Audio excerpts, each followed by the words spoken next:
Medieval times, such a person was actually canonized, meaning since it was a Christian generation, that was they are called this was the Catholic Church those days. Okay. Actually, yeah, because King Gregory was those days Catholic. Because then Rome was ruling the world, and every ruler was from Rome. So that is when in 600 AD, when religious tension broke up, you find that now this man called Pope Gregory came up with this idea to bring that up and canonize the person and have the whole institution named after him. Okay. So from there, so many things happened. Okay. Yes. So at what point did the St. John's Ambulance come into Kenya?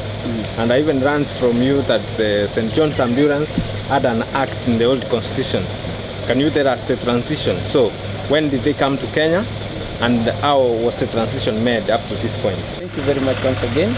St. John Ambulance came to Kenya in 1928. That is when it came with the forces, the colonial forces. And as this, the colonial forces took it up in the year 1120 AD. In 1120 AD, that is when Pope Raymond de Paul changed the whole organ into a military organ. So there was no military force that would exist without St. John backing it up for security, medical security purposes. Yes. So by the time the colonialists were coming, they were already in St. John Ambulance. So it was coming to save them in terms of giving medication, giving emergency treatment in case of attacks, injuries and all that. So from that time on, it existed within the forces until 1952, when it was actually made into a commission. Shortly before it was a commission in Kenyan government. It was a commission in the colonial government.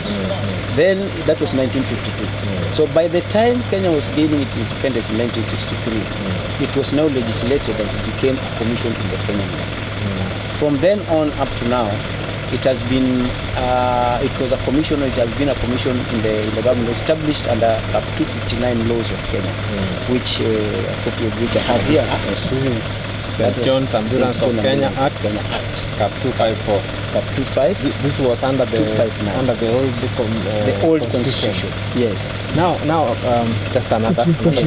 Now that we don't use the old constitution. Yes. From 2010, yes, we have been using the new constitution 2010. Yes. How did the St. John's Ambulance make a transition? Yes. From the old constitution. Yes. To the new constitution? Very good. Thank you very much. As we are talking now, the new constitution went silent about some areas in the old constitution. One of them was St. John Ambulance. It is not mentioned anywhere, but it remains an organ that is recognized.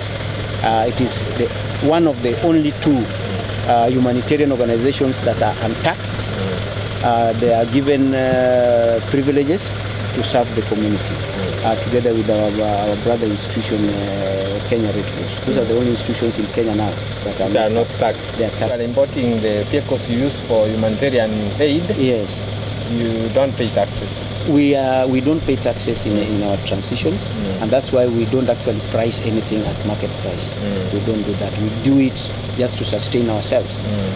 Remember when this was a commission, the government was funding and financing everything. Yes. But during the years when Kenya went into recession, the years when Kenya went without donors for about 10 years, that is the time certain institutions were actually shelved. Yes. We know that parastatals and corporate organizations were shelved from budget, and each institution was left to fend for its own, to come up with projects or activities that will generate money for themselves. Yes. At that point, that's where now St. John also went silent. So everything it was doing was finding just raising money through donations, raising money through sale of first aid materials, raising money through trainings. So as little as it could be, just to sustain itself, waiting for time to, just like any other organization in Kenya that was a parastatal or corporate. Funding in Kenya was frozen. St. John now doesn't receive any donations. but we donate when there is need. Yes. We donate, supporting our sister organization, Kenya Red Cross, because it needs donors. So even during Westgate, if you look at that list, St. John was there supporting them. We are their donors as such. We train their staff. Yeah, they employ staff from us because ours are already set for them. So we train people for organizations. They get people who are well trained from us, EMTs, home-based care managers. We get basic firefighters. We get people who have skills in basic first aid. We provide them for organizations. We actually furnish organizations first aid kits or boxes wherever they are. We give emergency rescue covers to vehicles, public service vehicles. Yes. So we raise funds from actually service delivery. Service delivery. Now You provide a service we or provide a service, goods we provide to your goods, customers. and we get what we get. Yes. Find us the geographical spread of St. John's in Kenya. Yes. Where are you located? Oh, very good. St. John Ambulance is located in Nairobi. We are actually at Parliament Buildings, Haile Selassie Avenue, Kenyatta Avenue Junction. But as a body established and provided for by the government as it was, all the resources there are actually called Cap 259 laws of Kenya. There's nothing there under the registration of a person. So, but we have a board that manages that. We should be able to. We have a person who speaks for St. John Ambulance. But in Northeastern, very little is known about this area. That's why you see me now speaking. Yes. So, geographically, St. John is all over Kenya. The only place it was silently was Northeastern.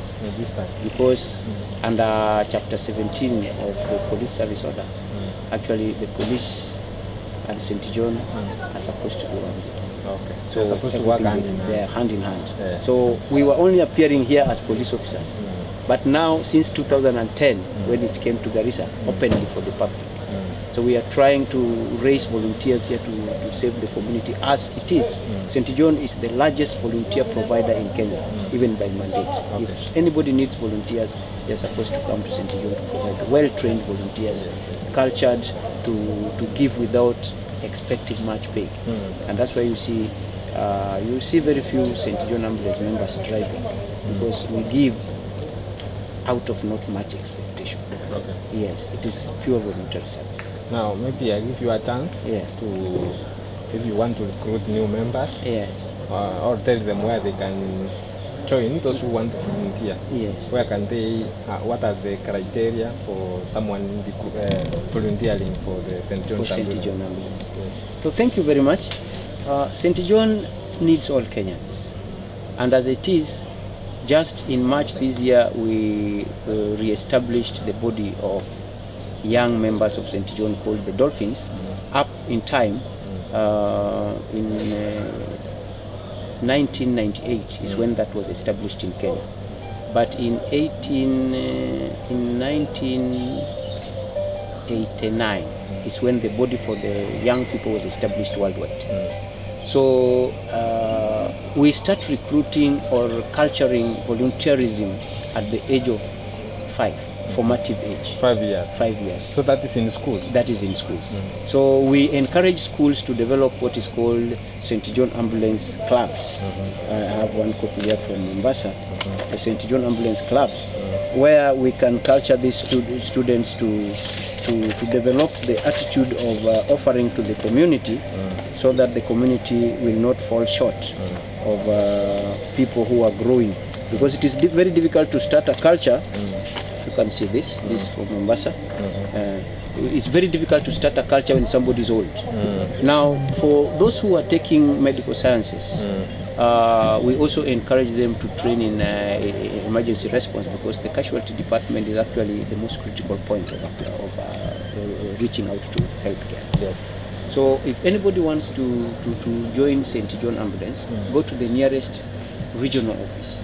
We have 8 regions. We had a region in Garissa, but the office was moved to Kitui. Now, the office that remains here is a brigade region. That means members or volunteers who are ready to serve the community free, without any charge, without any pay, and to work for the community to develop that culture of supporting healthcare needs. Whenever something happens, taking charge of the roads, black spots, encouraging people who are sick at home how to manage them, home-based care, and working together with hospitals or medical facilities within our reach to make sure that we back up or support when there is need, or when there is a need for more staff, especially during the times when doctors or nurses are on strike.